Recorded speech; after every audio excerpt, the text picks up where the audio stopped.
These are not your average spring rolls. These are my steak and cheese spring rolls. They are meaty, cheesy, smoky, and perfect to freeze in preparation for Ramadan. Usually when cooking steak, I'd always recommend a good quality ribeye, but for this you can get away with a cheaper cut like Topside or even chuck. Sear this for just 1 minute on each side. If you overcook your steak, you'll end up with a really dry spring roll, so don't worry about it being too pink. In some oil, lightly fry your peppers and onion until they just start to soften. Season generously with some Cajun seasoning. I made this one myself, but you can use store-bought for ease. I like to keep some crunch in my vegetables, otherwise I find they become too soft and mushy. Add your steak in and mix that through, making sure everything is really well coated in that Cajun seasoning. Let that cool before you start assembling your spring rolls. Now that all the components are prepared, we're going to roll our spring rolls. So in here I have equal parts flour and water, which basically acts as our glue. We have our steak filling here. I've also got some jalapeños, which I've roughly chopped up from my massive jar jalapeños, which I got from my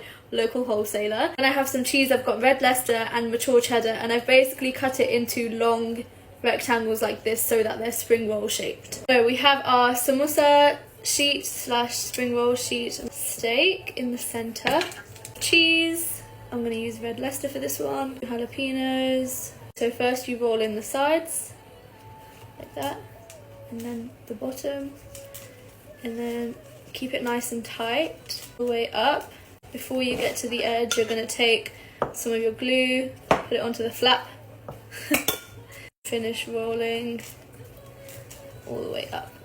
And there you have your spring roll. We will not be deep frying our spring rolls. Instead, take a brush and give a light coating of oil. Place your spring rolls in an air fryer or on a baking rack and put them in the oven on the highest heat for 6 minutes on each side. Anything wrapped in golden pastry is yummy, but these were especially delicious. I served mine with a chipotle mayo and some shredded lettuce, and the whole family loved these. Here's my steak and cheese spring roll. Let's give it a try. And I'm putting a bit of lettuce on it as well.